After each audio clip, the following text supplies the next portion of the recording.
Karena apa? Karena melanggar Sabta Marga, Sumpah Prajurit, etika keprajuritan, melanggar undang-undang, melanggar hukum yang berlaku di Indonesia. Diberhentikan tidak dengan hormat. Mantan Kepala Badan Intelijen Nasional atau BIN, Jenderal Purnawirawan Hendro Priyono kembali menegaskan Prabowo Subianto dipecat karena dianggap telah melakukan pelanggaran dan mengabaikan sumpah TNI. Pemirsa, Agung Gumelar akhirnya angkat bicara mengenai video terkait pemecatan Prabowo yang sempat viral. Agung menyatakan hasil rapat Dewan Kehormatan Perwira terkait pemecatan Prabowo Subianto adalah fakta. Kami tidak punya rekam jejak melanggar HAM. Kami tidak punya rekam jejak melakukan kekerasan.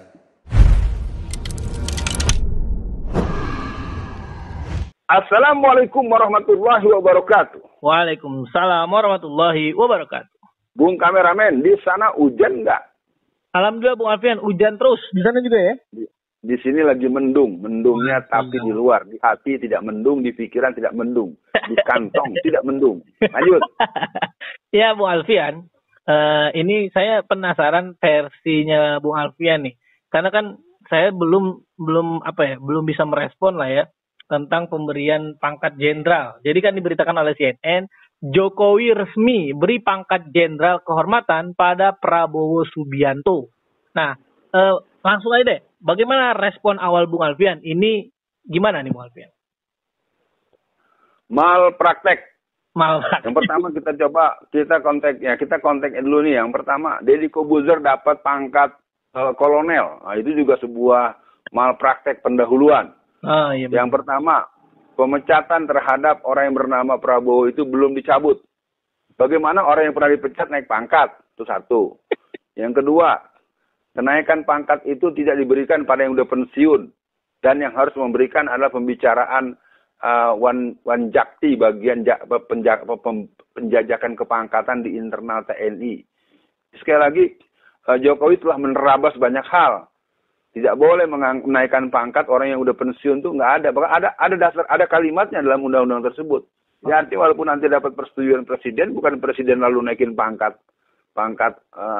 yang bersangkutan. Apalagi beliau sudah lama tidak lagi menjabat dengan posisi bukan pensiun biasa, tapi diberhentikan.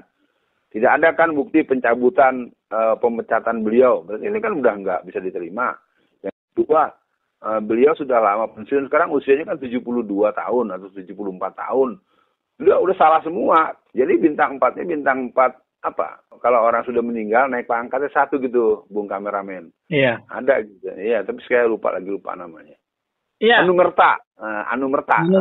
Iya, Jadi jenderal bintang 4 Anumerta.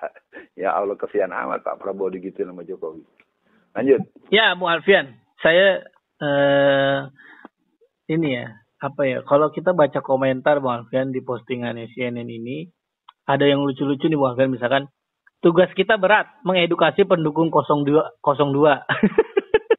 Tugas kita berat mengedukasi pendukung dua manusia ini, maksudnya pendukung Jokowi dan Prabowo. Kemudian ada lagi komen, saya malu jadi bangsa Indonesia. Terus tukar tambah jabatan anak dengan pangkat. Nah, Bung Alfian, memang betul Bung Alfian yang Bung Alfian sampaikan. Karena kan saya kita semua pernah menyaksikan Bung Alfian di 2019 saat debat Capres. Itu kan Jokowi sampaikan Bung Alfian bahwa saya tidak punya, dia menyindir Prabowo kan. Kami tidak punya potongan diktator atau otoriter. Kami tidak punya rekam jejak melanggar HAM. Kami tidak punya rekam jejak melakukan kekerasan. Nah, artinya di situ kan menyiratkan bahwa Jokowi juga tahu sebetulnya Prabowo punya pelanggaran HAM. Nah, ini nih Bu Alfian, kok saya melihat kolaborasi Jokowi dan Prabowo ini, mereka kerjasama untuk kedepannya benar-benar sama-sama mencuci dua nama mereka nih Bu Alfian. Yang repot, yang nge-cover Prabowo sekarang adalah namanya Haikal Hasan. Ini tiap hari Babe Haikal ini sering melakukan blunder-blunder yang menurut saya sudah kejauhan Bu Alfian. Tapi mungkin kita tidak bahas Haikal Hasannya lah ya. Tapi kok saya melihat malah kalau ini benar-benar kejadian nih Bu Alfian, Jokowi dan Prabowo ini benar-benar tidak sehat. Bagaimana Bu Alfian? Ya memang mereka dua-duanya tidak sehat ya. Yang satu tidak sehat ideologinya, yang satu tidak sehat badannya gitu ya. Ya, karena menurut saya memang serius sekali Bung Kameramen, dan saya sudah mencoba mendalami dengan pertanyaan-pertanyaan serius tadi subuh ya. Setelah subuh saya berdiskusi dengan salah satu tokoh yang legendaris di Solo itu ya. Beliau tetap menyoal apakah Sujiatmi itu betul-betul ibunya Jokowi. Tolong jelaskan. Yep. Ya, yang kedua, kenapa tes DNA malah membuat Bambang Sri di penjara? Tapi ini sekali lagi titipan pertanyaan, Bung Kameramen, yang ditanyakan, dan saya tidak menganggap itu hal yang sepele juga. Tapi mungkin untuk kesempatan kali ini, karena tadi ditanyakan bagaimana dengan kedua orang ini, kalau Jokowi menurut saya sudah game over, sudah selesai. Bahkan menurut saya Jokowi harus segera di-impeach, dipecat, dan setelah itu dia harus segera mempertanggungjawabkan kelakuan dia. Kita tidak ingin melihat ada orang berbuat kriminal lalu orang bisa seenaknya aja semau-maunya. Karena ini pelanggaran terlalu banyak kalau dalam tinjauan ilmu hukum pidana gitu, Bung Kameramen. Betul. Nah, untuk Pak Prabowo, sebetulnya beliau punya kondisi yang sangat menurun. Terus terang saja, karena beliau sekarang mendapatkan penanganan khusus dari dokter Terawan dan beberapa dokter-dokter spesialis dari Angkatan Darat yang memang itu benar-benar dijaga jangan sampai menjadi hal yang terpublikasi. Ya tentu buat Pak Prabowo, semoga tetap sehat, dan kesehatan Bapak akan semakin baik kalau Bapak menyatakan, saya merasa tidak layak jadi presiden karena ini hasil kerja curang orang-orang. Karena dulu Anda orang yang paling serius menolak kecurangan. Betul. Bahkan Anda yang paling marah dengan orang-orang yang curang. Kenapa sekarang apa yang pernah Anda marahi lalu Anda sekarang menjadi bagian dari pekerjaan seperti itu? Nah, saya pikir itu, Bung Kameramen. Ya, Bung Alfian, memang kan kita sudah sepakat lah ya bahwa memang Prabowo itu tidak pantas lah mendapat kehormatan ini. Ya, mungkin juga ada sesuatu hal yang mungkin ingin didapatkan oleh Jokowi. Mungkin ini juga tidak gratisan, Bung Alfian. Kan langsung muncul kan berita dari Tempo itu, Jokowi titipkan 4 nama jadi menteri di kabinet Prabowo.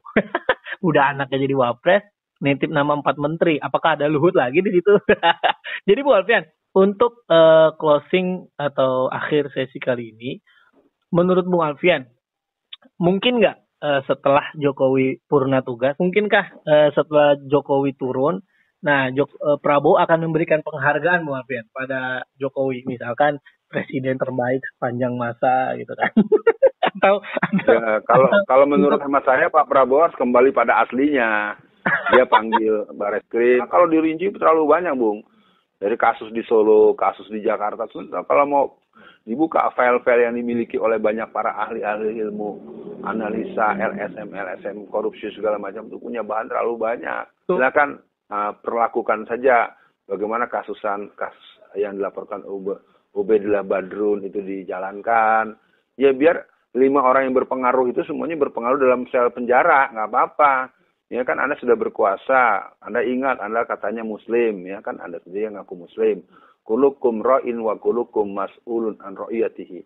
Setiap pemimpin itu bertanggung jawab di hadapan Allah nanti, Pak Prabowo. Nah, sebagai pernyataan akhir, saya ingin mengatakan buat seluruh masyarakat tetap optimis, dan saya ingin mengatakan ada kesadaran kolektif dalam berpolitik seluruh kalangan masyarakat Indonesia termasuk kalangan Muslim.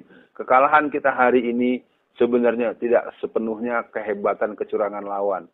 Kita harus mengintrospeksi bahwa sesungguhnya kita pun tidak merancang kemenangan dalam skala-skala yang berjenjang.